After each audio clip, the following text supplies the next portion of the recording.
Semoga semua dalam keadaan yang sehat dan baik. Beberapa minggu yang lalu aku bertanya di Q&A, kira-kira topik apa ya yang menarik untuk dibahas gitu. Salah satu pertanyaan yang menurut aku penting untuk dibicarakan adalah mengenai relasi dengan pacar. Jadi pertanyaan yang masuk adalah bagaimana kalau pacar kita itu melakukan kekerasan secara verbal? Apakah harus dipertahankan atau putus aja? Nah, kita sih nggak bisa memutuskan untuk kamu ya. Masing-masing kita tuh harus mengambil keputusan untuk diri sendiri. Tapi mari kita pertimbangkan beberapa hal. Kalau misalnya kamu terus bertahan dengan pacar yang melakukan kekerasan verbal, lihat intensitas kekerasannya seperti apa.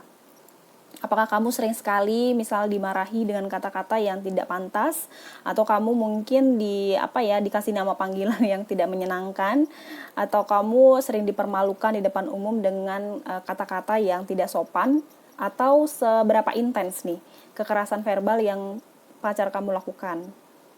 Ya, itu harus kamu lihat dulu. Dan seberapa tahan kamu gitu. Seberapa tahan kamu untuk melihat bahwa keadaan ini tuh masih bisa kamu handle. Ya, pada umumnya sih wanita nggak suka ya dikasarin dan nggak bisa dikasarin juga gitu. Kalau saya prediksi sebenarnya kamu nggak nyaman, buktinya kamu menanyakan mengenai hal ini. Kalau misalnya pacar kita secara verbal itu sering kasar, itu tentu melukai hati kita lagi dan lagi, berkali-kali dan sering terjadi gitu. Nah, pertanyaannya adalah apakah kamu sanggup? Apakah kamu tahan seumur hidup bersama dengan orang seperti ini? Bersama dengan orang yang kasar dan mungkin sering melukai hati kamu. Karena kita pacaran tujuannya tentu ingin melanjutkannya ke dalam pernikahan dong. Artinya seumur hidup kita akan bersama dengan orang ini. Ya untuk pacaran sih buka mata lebar-lebar ya. Apakah itu tadi pertanyaannya, apakah akan tahan gitu loh seumur umur dengan orang ini. Juga kalau misalnya orang-orang yang secara verbal melakukan kekerasan gitu, tidak menutup kemungkinan suatu saat mereka juga akan melakukan kekerasan secara fisik ya, KDRT misalnya nanti setelah menikah gitu. Itu dampaknya sangat-sangat panjang, tidak hanya untuk kamu tetapi juga untuk anak-anak kamu nanti gitu.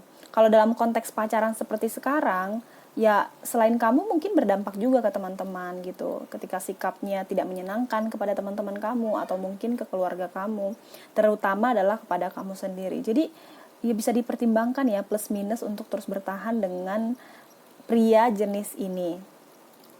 Ya mungkin ya benar gitu, setiap orang itu pernah mengalami emosi negatif ataupun pernah mengalami yang namanya marah gitu.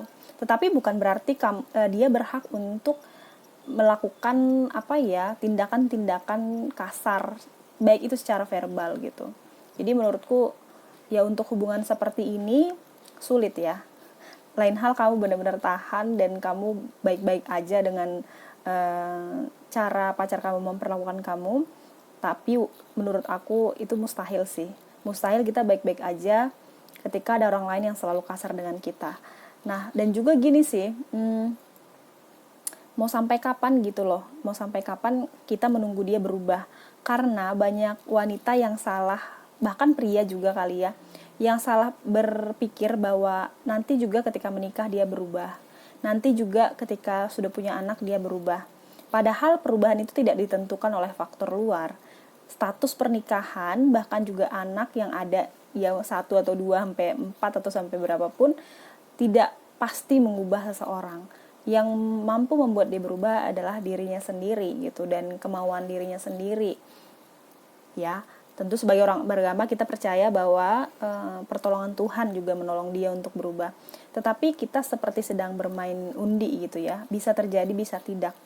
Dan sampai berapa lama dia akan seperti itu gitu. Jadi pertimbangannya jangka panjang. Kamu lihat, kamu nilai plus minusnya sendiri dan benar-benar harus kamu pertimbangkan.